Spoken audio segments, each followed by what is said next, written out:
रोहित पवारांनी गंभीर आरोप केलेले आहेत। मंत्र्यांचे फोन टॅप होत आहेत असा गंभीर आरोप रोहित पवार यांनी केलेला आहे। तर मंत्री मोबाईल बंद ठेवू लागलेले आहेत असा देखील दावा रोहित पवार यांनी फोन टॅपिंग संदर्भात केलेला आहे। राष्ट्रवादी शरद पवार पक्षाचे आमदार रोहित पवार यांनी गंभीर आरोप केले। मंत्रिमंडळामधील अनेक मंत्र्यांना फोन टॅप होत असल्याचा संशय आहे असा दावा रोहित पवार यांनी केलेला आहे। मोबाईल टॅप होत असतील याच भीतीमुळे अनेक मंत्री आपले मोबाईल बंद ठेवतायत असा दावा देखील रोहित पवारांनी केलाय। रोहित पवारांनी केलेल्या या दाव्याने महाराष्ट्राच्या राजकारणामध्ये नवी चर्चा सुरू झालेली आहे। तर रोहित पवार यांनी काय नेमकं ट्विट केलेलं आहे ते देखील पाहूयात।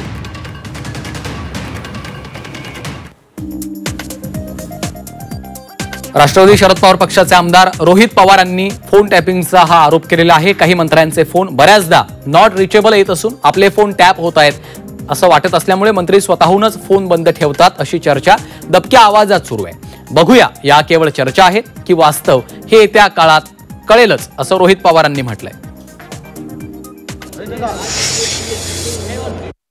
मी तुम्हाला सांगू का, कुणी आरोप करण्याचा प्रत्येकाला अधिकार आहे। तुम्ही पण कुणी पण आता काही आरोप करू शकता, तुम्ही ते करणार नाही हे मला माहिती आहे, पण त्यातला भाग सांगितला। परंतु आरोप करणाऱ्यांनी काही प्रूफ दिलं पाहिजे। काय होतं, आरोप करायचे आणि प्रूफ काहीच द्यायचं नाही, काहीतरी दाखवलं पाहिजे ना की हे अशा अशा पद्धतीनं होतं, तर त्या आरोपाला मध्ये काहीतरी तथ्य पुरावा तर काहीतरी पाहिजे।